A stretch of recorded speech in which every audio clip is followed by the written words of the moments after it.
that came about at my NBC deal, and Fresh Prince of Bel-Air was done by Quincy Jones' company, which was called Quest, I believe. And they had another deal with LL Cool J, and they had kind of a format that they wanted to do. And so when I left Fresh Prince, I had done another pilot at NBC Productions that didn't go, and so then they came to me with this. And it was with Quincy's company attached, with LL Cool J attached, and we were going to read Debbie Allen and see about her for the leading lady. So I wrote the script, and Debbie Allen, they kept calling me and saying, Debbie Allen wants to read the script. Debbie Allen wants to read the script. And I said, no, she can't read the script until the script is done. Tell her it has to be finished. So finally, I thought, oh boy, this is going to be a battle between me and Debbie Allen. So then she read the script, and they called me in for the notes meeting, and she said, I have no notes. And that was just so fantastic. And then we sat down and we talked and we laughed because we said, they're waiting for the two black ladies to like just claw each other to death. And we're not gonna. Because Debbie comes from the theater also. And, you know, she was a director and a dancer. She's a very disciplined person, knows how it works. We got along great. To me, she was kind of the mother of the show. She would do this prayer every week, and, you know, she was great. And LL Cool J was fantastic. I had never met him before I wrote it. So this was different because even though I knew he was attached, I had a concept already. And so I just wrote from the concept. I didn't really write for him.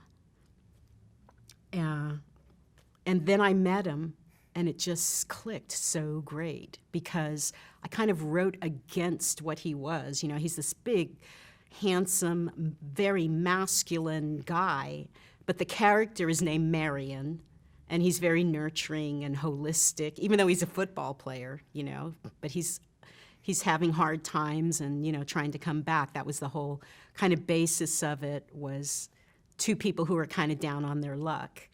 And she had just gone through a divorce, and I had just gone through a divorce, so a lot of me was in that. And it just worked out. His character just clicked, and he loved it. He asked me to change one thing. And those two, after coming from Fresh Prince, where the work was good, but it was like I just felt beat up all the time.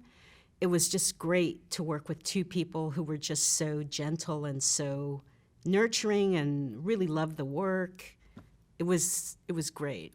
Well, it was a weird show because it was a mid-season replacement. So we did 6, and then that was like our first season. And then I think I did 22, and then I left.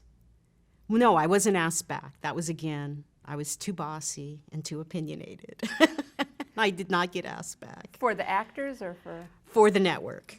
I never had problems with the actors. But I remember we wanted to do a spoof on The Cosby Show, and they really didn't want us to do it. But they kind of said, okay, whatever. So we did it, and it was huge. It got huge, huge laughs, and then they wanted to cut it. And I just couldn't believe that you would want to cut something that was so funny and it fit. But I guess they didn't want to offend him. But I always checked with Bill Cosby before I did anything about him. I would just call him up and go, do you mind if we make fun of you? And he would go, no. So that happened, and I think there were a couple of times where we bumped heads a little bit. Maybe I questioned things a little too much. I rubbed somebody the wrong way, obviously. And that was that.